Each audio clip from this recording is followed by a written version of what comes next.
I'm a senior in college and I'm going to be graduating soon. In just a few short days, I'll be walking across that stage in a cap and gown to get my degree. And about a month ago, I started searching far and wide for a dress that I would actually be excited to wear. I found a whole bunch of options, both in person and online, but they all seemed a little bit boring. And then I thought, why not look for something that reflects my Indian heritage? And I ended up buying this really beautiful dress that I'm really happy with, but the journey to find it was very interesting. I had initially looked up 2-piece or 3-piece sets, and that yielded a lot of A-line maxi skirts with a top and a neck scarf, or I even saw sometimes a sheer cape.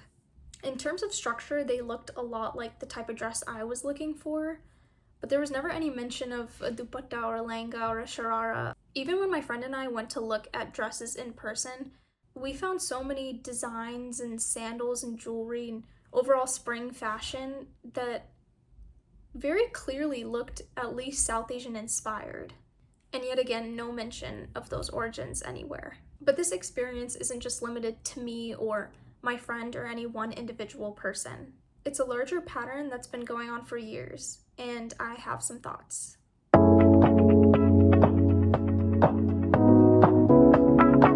Modern fashion unashamedly exploits and profits off of South Asian aesthetics without acknowledging the culture behind these styles.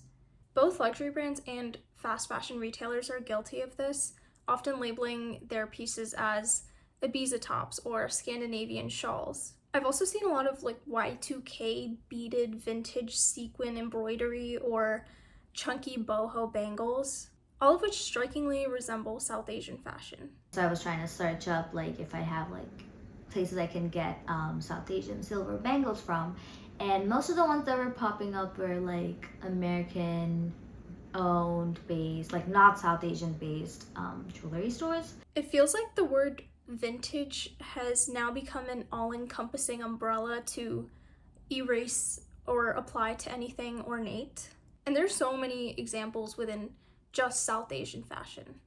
From traditional craftsmanship like Mukesh work to Y2K Bollywood fashion to dupattas and lehengas, there are distinct similarities to what is now being used as summer and spring fashion inspiration all over TikTok and Instagram and Pinterest. All of a sudden, our stuff is cool now, but only once you strip away all the cultural meaning.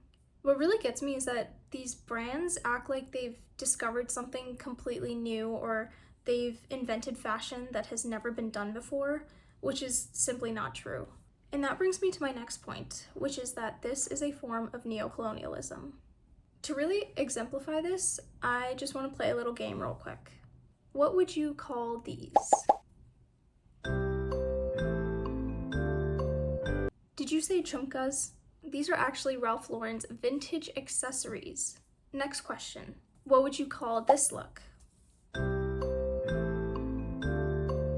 If you said lehenga, that is incorrect. This is a 3-piece outfit from Reformation. Okay, last one. What would you call this?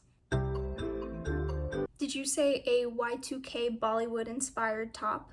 It's actually a Y2K red halter top with bead and sequin details and a belt, perfect for festivals, raves, and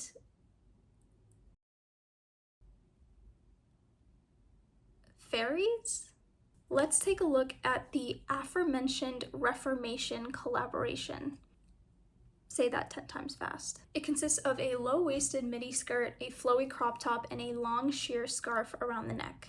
It looks very similar to the outfits I wore growing up and to the outfits I saw in all my favorite Bollywood movies growing up. And in 2024, fashion rental company Bibdi posted an infamous video which instantly went viral for calling a similar look Scandinavian. What is this aesthetic called? It's very European, it's very classy. I've also seen a number of creators post about a quick and simple way you can elevate your wedding dress with a scarf. Even Prada faced major backlash for its open-toed leather footwear designs, which they subsequently renamed Kolhapuri chappals. An important distinction to make is what is considered appreciation and inspiration versus appropriation, which is characterized by some level of erasure. According to Britannica, Cultural appropriation is when members of a majority group adopt cultural elements of a minority group in an exploitative, disrespectful, or stereotypical way.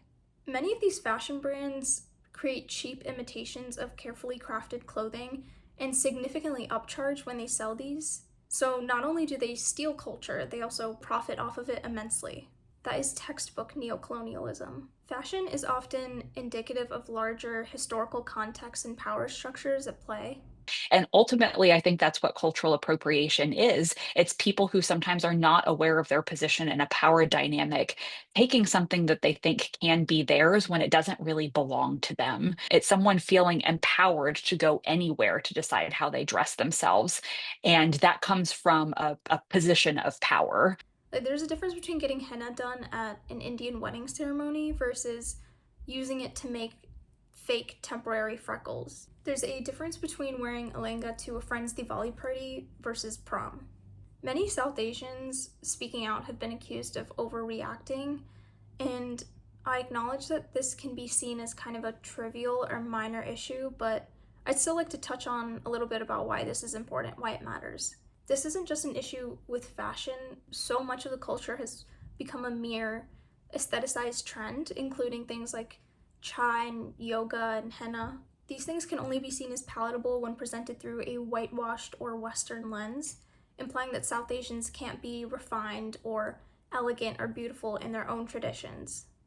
I think often when people say that, oh, this is trivial, it doesn't matter, that might be because they are on the receiving end of the benefits of this power imbalance. Fast fashion definitely isn't anything new, but TikTok has significantly worsened it. Trends move so quickly on social media that users can't help but get swept up in overconsumption and fast fashion. And it is this very pattern that has caused erasure, that has taken the gravity out of centuries of history. People no longer care about the origins of the things they consume, they're just moving on to the next thing. Social media really encourages people to deal with aesthetics first and not really analyze or think deeply about the where our impulses towards those aesthetics come from. To put it simply, when brands cherry pick what they credit India for, they reinforce the damaging message that people can only associate India with ancient traditions and practices, rather than modern day beauty or refinement. And we see this erasure happen time and time again, not just with South Asian culture. Adidas plagiarized traditional Mexican sandals from indigenous artisans. Hailey Bieber's viral brownie glazed lip look was first popularized by Black and Latino women in the 90s. And when Addison Rae went on the Jimmy Fallon show a couple years ago, she got all the glory for choreographies that were originally created by Black dancers.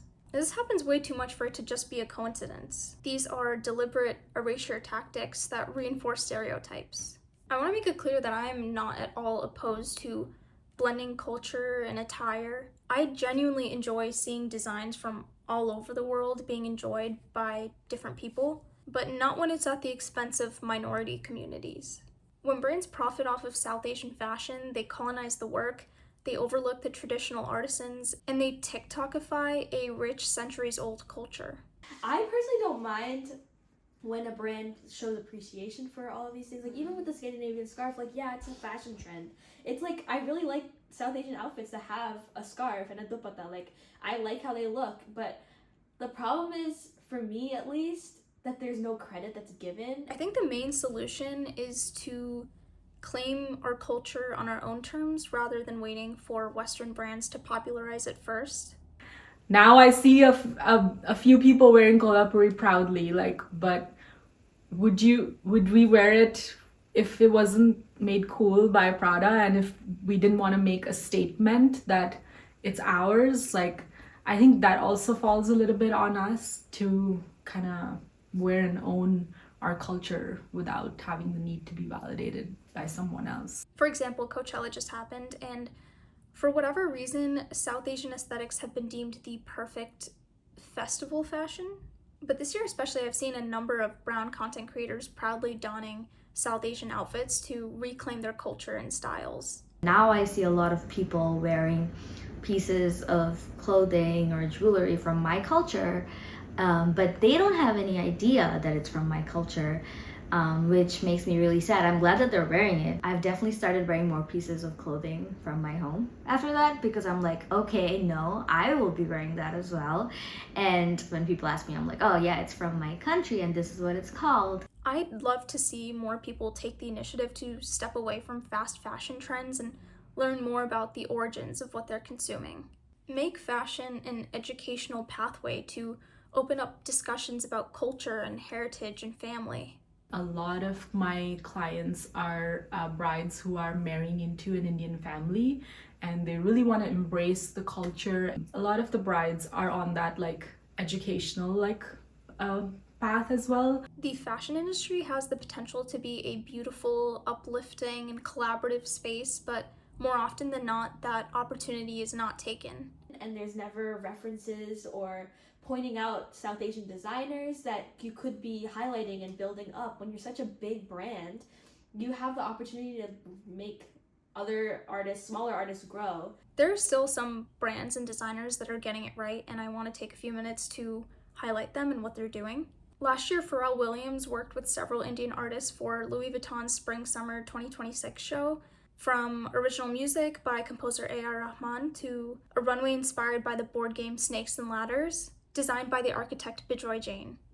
And you can tell just by looking that the show was very carefully and thoughtfully crafted, and it was genuinely very refreshing to see Indian artists thrive in what they do on a global level and actually get credited for it. Another example, actress Alia Bhatt and singer Diljit Dosanjh are global ambassadors for Levi's, and the brand dropped a The Illuminati collection ahead of the Global Singers Tour. Alia Bhatt was also the first Indian ambassador for Gucci, and they made a custom sari for her appearance at last year's Cannes Film Festival. Regular retailers that don't have the capacity to collaborate with global designers or release delicately crafted pieces can still take simple steps too, by just crediting what they create. Like I mentioned earlier, Prada course corrected with their Kolhapuri chappals after facing a lot of backlash. They paired up with actual artisans to blend their styles and make them in India, and they also made an agreement to bring over 200 craftsmen to Italy and provide them with financial support and special training. And don't get me wrong, I'm very glad that they fixed these issues, but it would be nice if in the future brands could just credit the original designers before people have to call them out for it. It's 2026, and I feel like we should be well past this by now.